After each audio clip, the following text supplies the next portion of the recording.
So, welcome everyone to another week of Empowered Wholeness, where me and Sandra go through various wellness and esoteric spiritual topics. And last week we spoke about internal stress and regulation.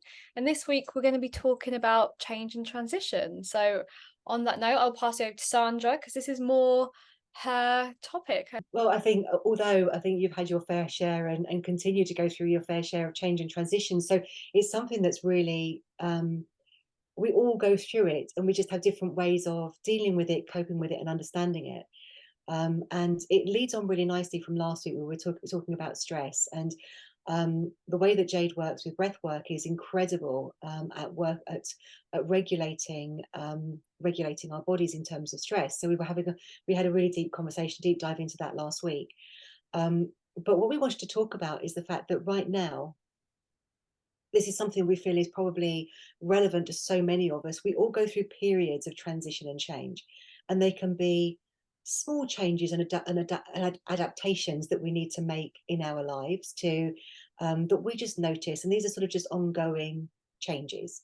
And there are some times when the noise gets bigger in terms of this, the sign gets bigger, whether that's coming from an internal need to want to shift and change something, or whether it's things outside of us that are becoming so uncomfortable that we know that things need to fall away. And it's so what happens, how do we recognize this, why is it happening, and how do we best navigate it? So the first thing I wish to talk about is the fact that right now we've been going through this whole process of, is that within this ascension process we're going through so much more light coming in, which is of course shining the light on our shadow. And the more that we shine the light on our shadow, the more that things come up for them to be healed, shifted, changed.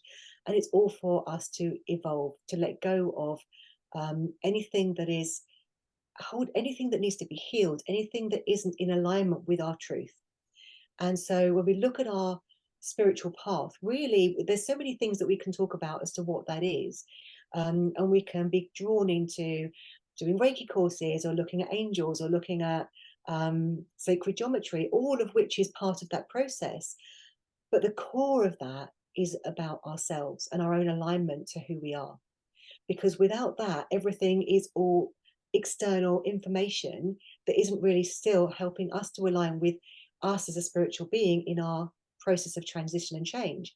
And in order for our soul to evolve, we've come in with this perfect set of ingredients with our astrology and our life plan and the choice of our parents and the choice of where we're born, and the experience we want to have. And we've set up that perfect scenario for us to have all of these experiences to enable us to look at the parts of us that we need to um, align and heal to evolve as a soul. So, and of course, that's all the very esoteric stuff. And as we're going through this process and we're going through with more light coming in, we're going through different energies, different astrology, different times within the astrology. And at the moment, we're going through a process, and this linked in with the astrology and with the energy coming in right now of rebirth. And that can be very different depending on where you are in your life. It could be that it's a huge transition and change because you've been holding on to a relationship that hasn't been working for you for years, and you've just been sort of burying your head in it, and eventually it gets to the point where you just know that it's coming to that point of like the lid blowing off the pressure cooker sort of moments. But it equally could be that if you've done a lot of that shifting and changing, it can show up in different ways. So it depends on where you are as to how it's going to show up for you. Hmm. So to personalize this, because I think for me it's the best way to explain it is to talk about our own experiences, and then it's easier to relate to rather than talking about it as a big concept. So right now the big thing for me is that um, through through my life, from most of my adult life, there's been quite a lot of trauma in different ways. And I've always dealt with that by, when I first started sort of consciously on my spiritual path was about 25 years ago, but it was all about the learning, the understanding. How can I shift my beliefs, my perceptions to alter things? And then you start to realize things that need to change in your outside world, that need to change how you think and respond to them. But it's all coming from the mind. And So it's got me quite a long way, and quite a long way through that process. And then about 5 years ago, and some of you may know this story already, but Steve was in hospital, my husband with status epilepticus, and that was a big transition point where I had to decide to come out of being an estate agent and do something that was really, I'd been feeling this push. You know, you had this like knowingness that you've got to shift and change something. And I'd known for a couple of years that I had work to do, that I wanted to work spiritually, I wanted to work holistically. I had no idea what it was going to look like. I'd done lots of courses that had been for my own benefit, but not really. I'd helped family members and friends, but never actually done it professionally. And so I knew this was coming, didn't know how it was going to look, and it had been really becoming stronger over a couple of years. And then in 2019, when Steve went into hospital, it was that the universe basically saying, because there were other things going on with Steve as well that were basically giving him the signs, you need to shift and change this. But being stubborn, he ended up in hospital to shift and change it because he wasn't going to listen unless they did something quite extreme. And I think that's just his way. We're hoping to change that now, though, because we don't want that to be his way every time. From now on, we just don't want that. But that point was a real transition point for me. And so much learning and growth has come from that. So that learning came in a way that was very extreme because of not listening to the signs that I knew that were there. And this is the issue that we have, is if we often know where we need to make change, but change is uncomfortable. It's really, because even if we're not happy in the situation that we're in, whether it's work, whether it's relationship, whether it's our home, whether it's a family situation, it doesn't matter what the scenario is. Sometimes it's easier just to be in that space rather than face change, because you've just got used to it and you just learn to cope with it. And of course, the stress just becomes more. So, Yeah, and it's so true with change. You know, I work with a lot of people, you know, with anxiety especially, and change is really, really scary. mm, And it's good to kind of understand it and work with the part, because it's only a part of you that doesn't want that change, because a part of you wants what's the other side of change, wants the happiness, wants to be successful in this, but there is a part of you, usually it's probably a young version of us, that needs that safety and that comfort to be able to facilitate this change, so there doesn't feel like there's this huge resistance that's pulling you one way when you're trying to go another way. But it's so true, and our conscious mind can logically think, well, obviously it makes sense for me to not be in this state of suffering, but why can I not move forward? And it's that fear of the unknown. What's the other side of that change? mm, And so that's what I love. The work that I do is just helping to create that safety, not only within our mind to understand that change is good, it's necessary, but also with our body to be able to hold that change as well. Because, you know, like I said, it can be drastic change, or sometimes it can just be layers. And at the moment, we were speaking before this call, feel like I've gone through a lot of drastic change. Anxiety was one of my things that propelled me towards changing pretty much everything in my life. But now there's still layers that are coming up, some things that I haven't changed to, that I've really needed to, and I've had to really look at them, because I've changed careers, and to step into my purpose more, there's things that I need to do, like show up, using my voice and speaking, manage my time better, have stronger boundaries. And so yes, I'm having those wake up calls to change and transition that's needed for me to step mm, more into alignment to live my purpose. mm. No, exactly. It's interesting, and we were talking about this before. It's that I think when we're on this awakening process, it comes in various stages, and I think probably you and IJ both probably can relate to the fact that when you first start, it's the big things in your life that just literally have to fall away. So anything that's toxic, toxic relationship, toxic situations, toxic family situations, jobs that are really sucking the life out of you and they're not giving you Environment. any joy, and your environment, those big things are the things that go first because they're the obvious changes. So the obvious changes happen, and that can be really difficult, really painful, and it can feel like your life is falling apart through those moments. But it's knowing that when those things start to happen, you're coming into more alignment to yourself, and the reason those changes are coming up is because you're shifting and changing within, and so your environment can't sustain itself anymore because it's not a vibrational match. And when Mm. it's not a vibrational match, it has to fall away. And it becomes difficult when the most difficult thing is when we're in resistance to it. Because it's if we can notice that and work with it and go with the flow of it, it's not going to be necessarily comfortable, because often when, if we are walking away from any situation, we always have those feelings of guilt for the other person, or am I leaving, if it's a job, am I leaving people, but all my friends that were there, and I don't want to step Going to away reject from them, me people that as are going to well. reject me. Yes, Yeah, exactly. this new version of me. I hear that a lot, and I fully understand that one. You feel like you're going to be rejected because you're not going to be the same person to the people in your life. And I always say to people, but it's going to be a better version of you, which is going to help them even more step into their alignment by you. And we just don't want to stay comfortable in these versions of ourselves that we've grown up around each Mm, other, knowing each other as a certain way. Like, change is good. We're meant to be evolving, especially as women. Like, we change from week to week, really. We're very different from week to week. So it's just embracing that, isn't it? Embracing that change and enjoying the fact that we get to be different versions of ourselves. oh no, exactly. And it when you what I've found is that although change is or can be really uncomfortable, when you see change as the vehicle to take you through to transformation and the beauty that's the other side of that, yes, it's a journey, and yes, it's not comfortable in the process of doing it, but there's also a part of you that's able to observe it, to know that it's all happening for you, and it's taking you to a place that's going to be much brighter, much more comfortable, much more in alignment, so that you can fully express. Because so often change is so needed because there's parts of us that we're not expressing. And going back to what we were talking about earlier with how I've always been in the mind with it, something that I've the change for me right now is to step into my body.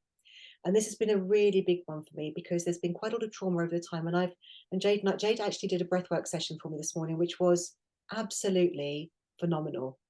And I'll come back to it in more detail in a little while. But just to go back to sort of why this is important, is that I've been feeling really out of sorts lately and thinking, I've done all this work. I've been doing all this for years and years and years.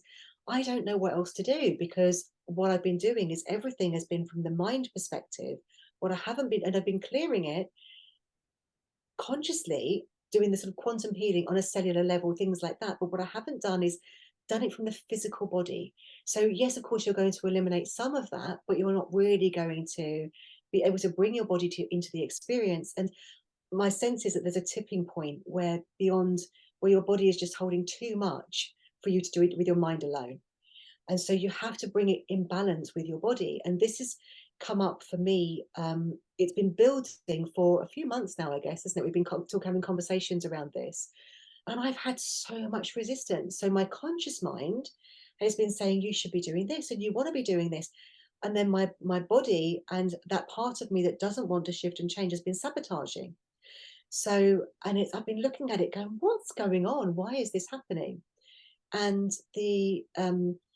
it's the understanding that when we start to really listen, that resistance is coming up and showing us that voice in our head it's showing us for a reason. It's showing us the parts that really need nurturing. We do know what they are. It's just that we pretend that it's almost like it's not consciously pretending, but we choose to ignore it and we choose to shut it down, because we know that it's going to potentially, or we believe it will be potentially painful to go there. But the interesting experience was that this morning, when I did the breath work with Jade, um, and it's not that I haven't done breath work before, but it's something that I've done incorporating other things, or we've done it online, or we've done it as part of something. This was a one-to-one, present, very, very deep experience. And it enabled me to connect with parts of myself that needed to be heard, that needed to come up to be witnessed and to be honored and seen and um, held. And it was such a profoundly intense experience, but in such a positive way, because as it was happening and I could feel it in my body, I knew that was my body literally just letting go. and the energy shifts and built, and the energy that was shifting and building was incredible. And so it's the there are many ways to do this, and it depending on who you are and what you feel drawn to. Breath work is definitely an extremely powerful way to connect to your body and release trauma. And the great thing with it is you don't have to relive it. You don't have to go through, because so often when we go through change and transition, our resistance is because we don't want to feel the pain again, because we've got a memory of something that was painful before. And so we don't want to go back to that space and deal with that stuff because it's too difficult. But when Yeah. you deal with it from that, in with the breath work, it doesn't become difficult. The emotion is released in a beautiful way. It's very different. Yeah, because we're not using our conscious mind. When we try and change things as well and use our mind, then we go into the logistics of things. Well, that's going to look like, and what are they going to think? But when we do breath work and we embrace change and just allow our body and our subconscious and just these deep parts of us to move us and make this change, it's so much easier. It's, Mm, it's so much easier, and we're letting go of that resistance. And that's the big thing about breath work is you will notice that resistance. You'll notice, because you'll be guided and you'll be thinking, I want that. I've already intended that I wanted that today. Why can't I get there? What's in the way of me making this change today? And you can sense that resistance within your mm, body, and it'll come up, and even come up from your subconscious, and those parts will speak to you and say, no, you can't have this change. We can't do this change because of whatever the reason is. And then you can work with it, because it really is, first of all, that awareness, isn't it? Because if you want change, you don't know why you can't. We just have to shine a light on these things and see, well, what's in the way, and have that awareness. That's the first point, I think, as always, isn't it? mm. I think awareness is the most important thing. If you don't have awareness of what needs to change, you'll just stay inside that space. And um, the information is all there. It's whether we want to look at it, or whether we're choosing to consciously make those, just making that decision to move towards it rather than to resist it. And so, but with what tends to happen is that when we're resistant to change, that knock on the door just gets louder. And so if we're meant to be going through those processes, then the external experience, anything in our life which is trying to hold the mirror up in relation to that, is going to become more uncomfortable. There will be more discontent. There'll be more um, just restlessness around certain situations. That's And good, isn't it? The pain, really. it's the pain. Yeah. Yeah, So, yeah. it's another way to then see how the pain is actually really good. It's just a really good way for us to know that we need to change. Like, without it, we would stay comfortable and stationary. So that's why I always say that the pain, like if you experience anxiety, that's amazing, because there is something that this feeling of anxiety is showing you that you need to change and Mm. to get back into balance and to shift. So yeah, knowing that pain is a good thing, and we're meant to have that uncomfortable feeling, and that's what we're going towards to help Yeah. us with that awareness. And I think that one of the things that has been, I know with certain books I've read and certain sort of perspectives on the sort of spiritual perspective, is that negative emotions aren't good. You don't want to have negative emotions, because you need to be positive affirmations, and it's all of this positive, positive, positive. But you can't, none of that is going to work if you're actually bypassing and just shoving those emotions down, because you just don't, because you've been programmed. It's another form of programming that we mustn't feel negative emotions, because that's going to stop us being more in our light. We have to do that work, that we have to go within and do that. But it doesn't have to be, even though it's a process that we have to go through, it can be an enjoyable one, even if it's an uncomfortable one. Yeah. It's about how we choose to perceive it. And that's And the thing, when we're doing those changes, really, that's what it's such a feeling of giving to yourself, mm, nurturing yourself, loving yourself. And that's what always comforts me. If I've ever needed to make change and things are feeling uncomfortable, I need to do this. I always drop into that feeling of like, oh, what new thing am I going to discover about myself? What is this? Who is this newer version through the change? And that really helps me, yeah, get through anything uncomfortable, seeing that side of it.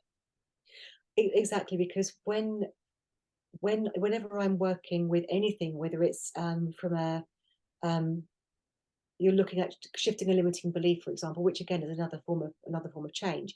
if you're shifting that, whatever it is that you're clearing from your energetic field, whether it's or your physical body, whatever it is, you're creating space. So what are you creating space for? And whenever you're doing that, you're raising your frequency. And so I know a big one for me, and I know a big one for Jade, is when you're creating that space, what new gifts are we going to be bringing in? What new things can we access? What new parts of ourselves have we not noticed that we're stepping into? Because we are incredible, limitless, expansive beings, and we just tap into a tiny aspect of who we are. And we're spreading our wings at the moment. And the more that we can clear this, the more that we can really step into that fuller version of us. And like, how magnificent is that going to be when we step through all of this? What is, because we can't even perceive right now what that magnificent version of ourselves looks like. We can get a sense of what it might look like, but we really haven't, because we're going through so many shifts and changes at the moment. This is almost uncharted territory. So we don't really know fully what we're stepping into, because there's no previous evidence that says, well, if you do this, this is what happens. And that's why it's like the sense, isn't it? Like you said, so that's why you say breath work, or you, I don't know, play with crystals, or there is something that gives you a sense of like, oh my, there's more to me, there's more to this, like I'm sensing something different. And that's so encouraging, because you're like, wow, like I am more than what I thought I was, and we have way more than just these senses we think we have. Yeah. Well, it was interesting because when and as I was saying to this to Jade this morning, that when my light language started 5 years or so ago, whenever it was, I hadn't quite twigged that just before that I'd actually had a session which was a Merkaba activation, but within it there was an enormous amount of breath work, and I was feeling energy everywhere. It was the first time I'd ever experienced that, and once I started to experience it, it had opened up a gateway for me, because I wouldn't have said that that's something I never had before. I definitely hadn't. And things were happening, but I thought it was to do with the Merkaba activation. I think now, having the experience what I did this morning, that it was actually the breath work that activated that energy flow within me. And shortly after, my light language started to activate. So it's all of these things. Like I couldn't possibly have known that by doing that work and shifting, that was letting go of those, whatever it was that let go of at that point, opened up enough space for me to start to bring that through. And so this is why it's so uncharted. We don't know what we look like in our fullest expression. So what is that next gift? How does that how does that show up? And um, it's an exciting journey, and it may not be in that way. It may be that suddenly you start to be able to paint or write poetry or dance or start to express. It could be anything, any sort of, but it does open up these creative channels that we shut down when we're not connected to that flow in our energy field. So true. Poetry is one for me, actually. I didn't realize I could write like that, but when I was going through all that healing, and I would say when I was going through that healing and the most change, that's when actually as well the most magical stuff happens at the same time. It's like then you heal and then you become more in a neutral space, don't you? But at the time, and that really keeps you going. But like, yeah, poetry, I started writing amazing poems, and I'd read them back and be like, oh my goodness, that's like incredible. So it's true, you tap into all these different aspects of you that you didn't even know were there. And that's why I really try and shift people's perspective, like saying a session, a breathwork session, to focus on what you've just done and creating that shift, because we can get so caught up in still the negative of how we're feeling. That keeps us trapped. It's going, oh wow, I wrote that, or I experienced that, I felt that energy, and that's what you want to kind of allow that to be the light to keep you going, rather than going back to how you're feeling still, if you are still feeling in any kind of suffering or in a bad situation. Keep focusing on what the light is from that. Because as you shift, everything will shift around you. And as I was saying earlier on, sometimes if it's early on and you're only just starting to sort of dip your toe into this, then those shifts can be quite dramatic. But I think the biggest issue is at that point you don't realize that what is what's going on. So it feels like everything's falling apart when actually you're about to step into a massive breakthrough. And it's hard within that space, because that's the first thing really that starts to happen when you start to sort of shift your energy and start to shift your beliefs and your awareness. these things do start to naturally fall away. And on that note, actually, so it's good to say that when you start actually making changes and shifts, you actually feel a bit more disorientated. Mm. You kind of feel a bit like everything is even more confusing and it feels a bit more scary. But knowing that that means you are actually shifting and things are changing and maybe at quite a quick rate. Mm. Mm. So being okay with that feeling of like now even more doesn't make sense because I think that's a good thing. Something has shifted and changed even more. It's probably the best place you can be in terms of what's coming, because Mm. in that space you have no fixed idea of yourself. And the incredible thing is that we as we go through our childhood and then our teenage years, where we're forming the version of ourselves that we have created to feel safe in the world, and we have all of these perceptions and beliefs and what's happening when we have a fixed idea of who we are at that point. And then when all of a sudden we start to shift and change through that, all of those identities that we had start to crumble. And so we get to the point where we go, well, who am I? I don't know who I am. But that's great, because it means that all of those, the cage that you had yourself um, locked within has started to fall away.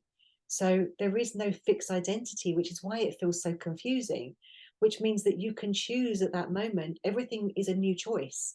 You're not then restricted by the limiting beliefs that you previously had, because those have gone. That Mm. identity that you'd created no longer exists. And so it is uncomfortable, because it's like, well, I don't know who I am anymore. How do I function in the world? I haven't got a safety net. But that's a really positive place to be, because you can then reinvent yourself into the next version of yourself. And this happens time and time again. We're just like those Russian dolls. That's what comes to mind, is that we have all these versions of ourselves, and we keep on just pulling back those layers, and there's always another layer underneath until we get to that core, which is that diamond.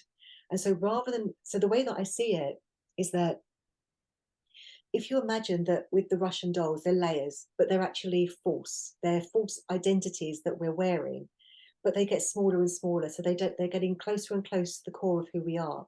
And we get to the center, rather than having lots of identities, what there is a multifaceted diamond. So it's all just aspects of ourselves that are connected to our truth, rather than versions of ourselves that we've created.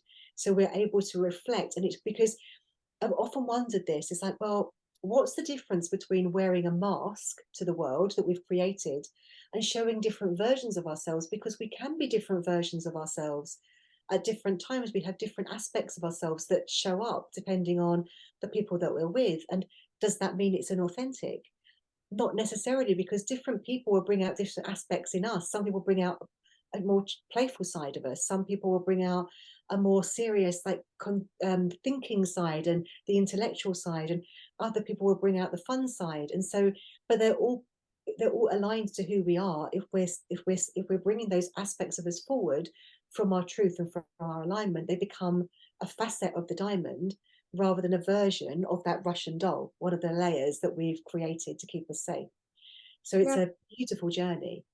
Yeah, I love that. It's so true that we can be different versions of ourselves and we are, but it's the more that you know these versions of yourself Mm. and you're stepping into them, and then it's like they're less fragmented, they're less like trying to peek through you, just like, oh yeah, no, I have this side, I have this side, this is all okay, this is all me, and I'm fully showing up Mm. as all these versions of me.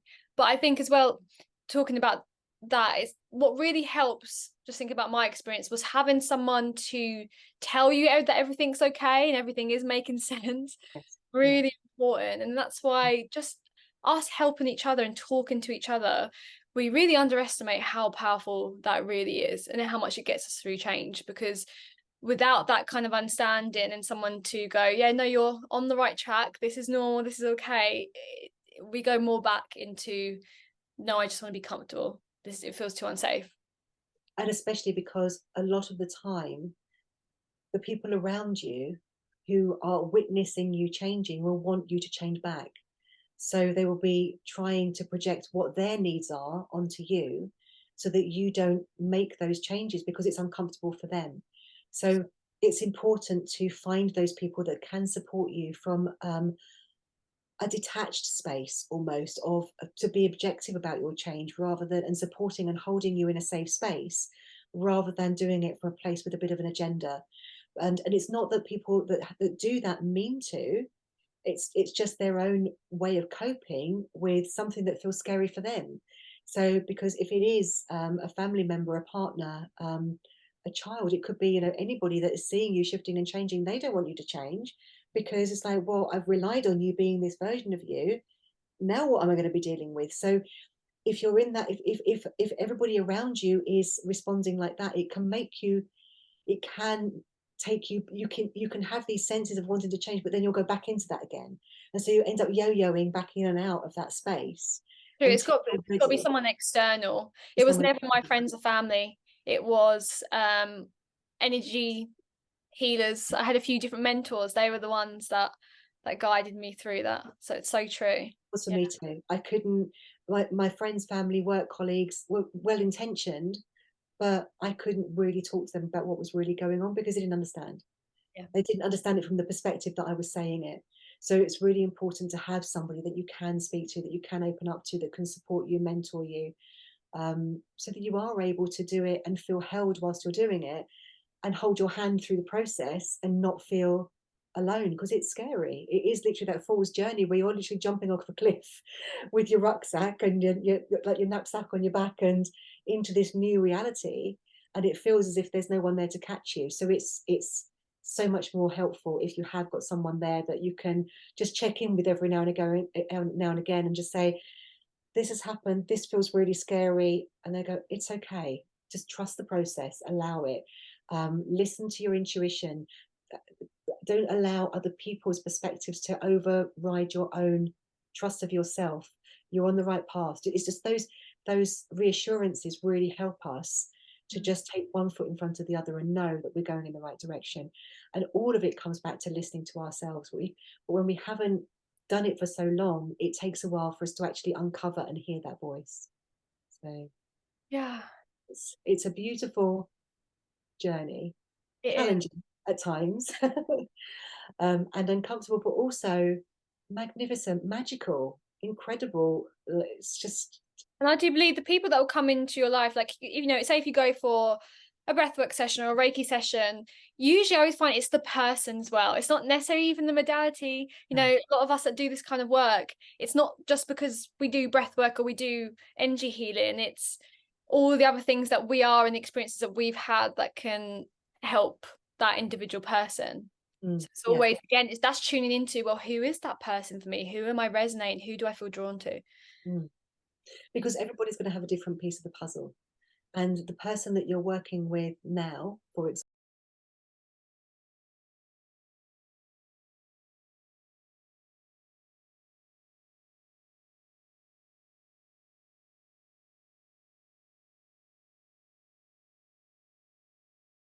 so it's about really trusting that process of who you feel drawn to and who you feel can support you through that process. It's true. Same on social media. It's like I'll follow some people for a while, and then I'm like, wow, like a year ago they were so helpful to me, and there was so much that I got inspiration from. But then you're like, no, they're not. I'm not resonate with them anymore. And then you have someone else. And Yeah, yeah, same with mentors and sessions that you're meant to grow and evolve and work with different people. So allowing that as well. Again, not getting too comfortable with, like, you know, some people can work with the same sort of therapist for years and years and years because they're maybe someone who doesn't like change. So it's even allowing that to change who you're working with and the modalities that you're trying. yeah. Yeah. Yeah, absolutely. Because that then you end up with a codependent relationship, which is where you've got an attachment to that, and it becomes part of your coping strategy, and it keeps you stuck, not Yeah. changing. So it's so important, so important. So I Okay. think we've probably chatted enough about Yeah. change today. so, so I hope you've all found that really helpful, and there are some things in there that you can take away and that can resonate with you, and that will help you just to understand your own journey and know that you're not alone in this space. We're all going through changes in every moment. We're changing and transitioning all the time, and sometimes it's big changes and sometimes it's tiny little very subtle changes, but it's all such a beautiful journey, and it's wonderful to be able to go through it with people that can support and help you through that. And right now, Jade and I are that for each other, so it's which is fantastic. So so thank you, Jade, for the conversation, and thank you for everybody who's listening online. And we will see you all again next week. And next week we're going to be talking about breath work. So yeah. So it's going to follow on from, we've talked about stress and regulation, but we haven't touched on breath work in itself. So looking forward to speaking about that next week. yes. And now we're just going to kind of turn the call off and speak to whoever's on the call and have a Q&A and have a discussion. So yeah, thank you so Look much forward to for seeing you listening. next week. So thank you for listening. Take care. Bye. Bye. Bye.